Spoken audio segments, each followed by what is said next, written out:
It's been more than a month now since the ceasefire deal between Israel and Hamas went into effect. And not only are they still in phase one, but the pathway forward is extremely unclear. In fact, that was highly underscored in a trove of private documents that was brought to light this week. So what do those documents tell us about what is known and what is not known about the pathway to fulfilling President Trump's 20-point peace plan? Well, joining me now to unpack all of this is Dr. Jonathan Schanzer. He's executive director at the Foundation of Defense of Democracies, the author of several books, including Gaza Conflict 2021, Hamas, Israel, and 11 Days of War. Dr. Schanzer, thank you so much for joining us on Washington Watch. Welcome back. Thanks, Jody. Good to be with you. All right, so these documents, what a big deal that is. Tell us where they came from and basically what they tell us. Well, we got a whole bunch of, we got a new trove of documents coming out of Gaza that are basically giving us an indication of what Hamas had planned to do and how they did it, with the kinds of support that they got from places like Iran and from Qatar.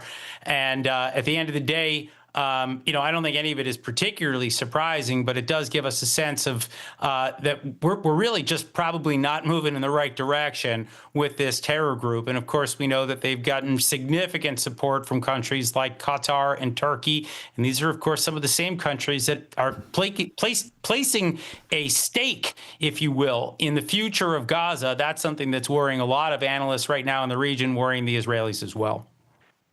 Yeah, I think these documents highlight that there are enormous challenges with the Trump administration, our allies, and the entire region as a whole.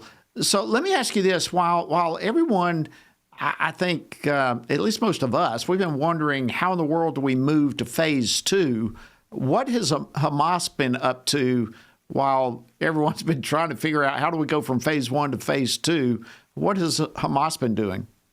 Sure. Well, I mean, I think there's a couple of things that are going on here. And the easiest way to explain it is that they're slow playing everybody. If you look at the 20-point plan that Donald Trump put out, we were supposed to see the return of every single hostage, both alive and dead, and they were supposed to come back within 72 hours. Well, here we are weeks later. And as of our conversation right now, you got 3 hostages still in Hamas control. They're saying that they don't know where they are in some cases, or maybe it's hard to find them. They're under rubble. But let me just be clear. These are the most valuable assets that Hamas has. They should have been able to pull all of them out. They should have been ready to do it on day one. They weren't. They're trying to buy time. And it's, I think, not a surprise that they're trying to buy time, because when the hostages are finally all returned and laid to rest in Israel, phase two is supposed to include the full dismantling of Hamas. Now, this is an organization that's been around since 1988. They don't want to dismantle themselves. No organization really does want to dismantle themselves. And a lot of that right now is going to hinge on the Qataris and the Turks. You're going to hear me mention them a lot because they are the key patrons of Hamas outside of Iran, and they're also allies of the United States. I don't think they're particularly good allies, but they're allies nonetheless.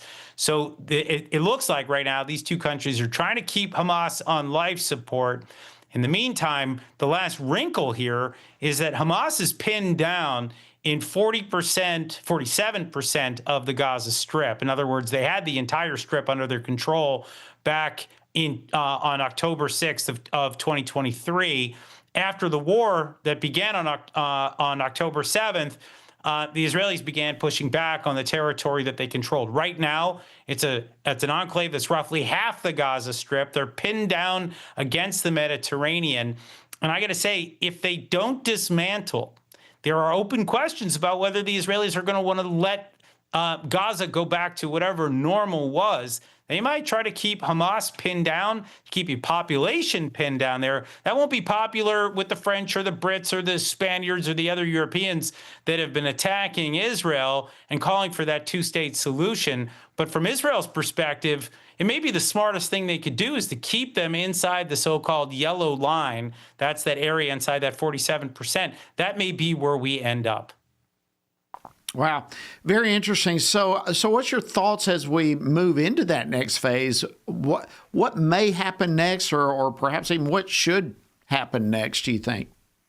Well, we need to get those last three hostages back into Israel. I will say that the Israelis never thought that even getting to this point was possible. So full credit to Donald Trump for having put the squeeze on Hamas and its patrons to get us there. But the next phase of this really is about disarming Hamas and putting in some sort of new international force. Now, the disarming part, as I already mentioned, that's not going to be easy. The international force will also not be easy because, I mean, really two things I'd like to mention here. One is, when was the last time that we saw an international force be a force for good in the Middle East, right? When you look at the UN and the forces that it's put in place in Lebanon, for example, or in Gaza itself with UNRWA, these have been disasters for Israel. These international agencies have become full-on partners with terror organizations. So I'm not particularly optimistic about their prospects. The other thing to just note here is that, for the countries that are maybe willing to deploy some of their own troops, the question that I ask is, who wants to lay down their lives for Gaza? You just don't see people actively fighting, wanting to engage directly in military confrontation with a terrorist organization, knowing that they could lose their lives for this. And we have to ask, for what? I mean, most Israelis don't want to fight in the Gaza Strip if they were given a choice.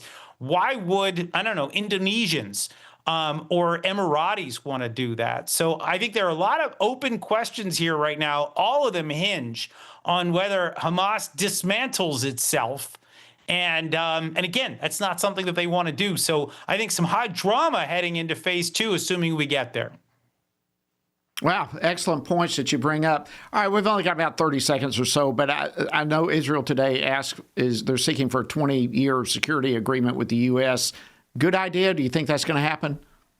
Look, I think it's great that the United States would be willing to support the Israelis. What worries me is that when you have somebody like Joe Biden as president and he's withholding assistance to the Israelis during an existential war, that's something the Israelis need to account for in this new memorandum of understanding. If we do get it signed and you get 20 years, can't hold back on the weapons. Thank you, Dr. Jonathan Schanzer. We appreciate it so much. Great discussing this with you.